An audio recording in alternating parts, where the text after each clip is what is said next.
All right, let's go ahead and get started here. Final exam study guide part 3, problem number 29.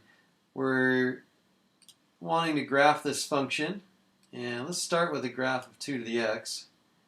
Okay, our basic function. So our parent function is y equals 2 to the x. We're going to take this graph here, and we're going to move it to the left 3. We're going to flip it around the x-axis, and we're going to go up. We're going to bump it up 4 units.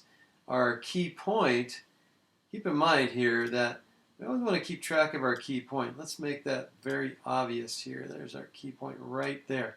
And the key point has coordinates 0, 1.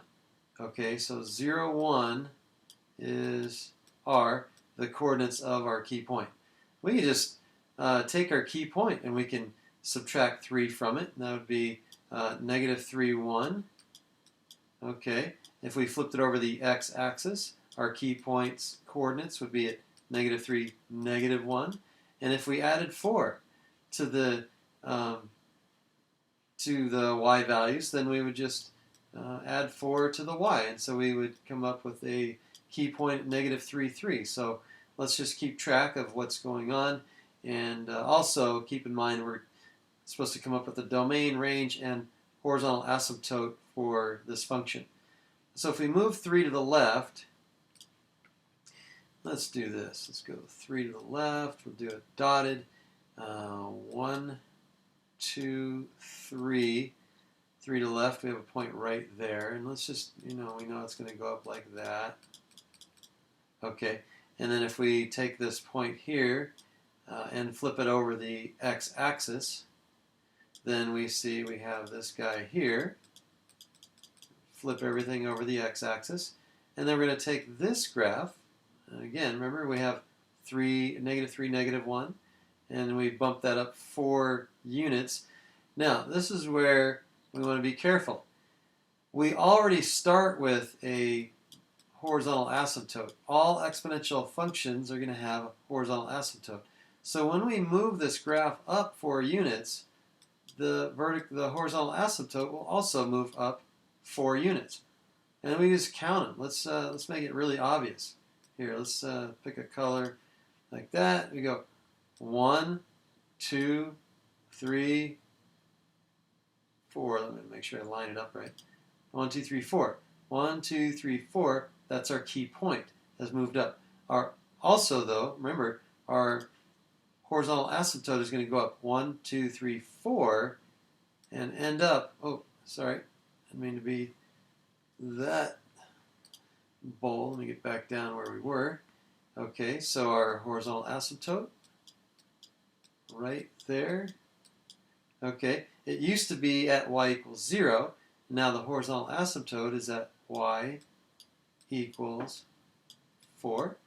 And our new graph, let's draw it in blue. New graph is this graph right here, bumped up 4 units. You're going to come down there like that. And I didn't make that. I didn't like that. Let's try that again. Let's do this. Let's figure out what the y-intercept is. You should be doing this at the very end anyway. You should always determine what the y-intercept is. You guys are having a hard time graphing. You don't have these little ways to check your work. Put in a 0. Okay, I'm referring to that that trig quest that you guys just took last week. Many of you still are having a hard time graphing. And if you just plug in 0 and get 1 point, you could save yourself a lot of problems. Anyway, you've got -2 to the third, that's -8, plus 4 is -4. So when x is equal to 0, y is equal to -4, and we know that the graph looks like this. Comes down here, and I'm running out of room here. There we go. It's going to come right down like that and go right through.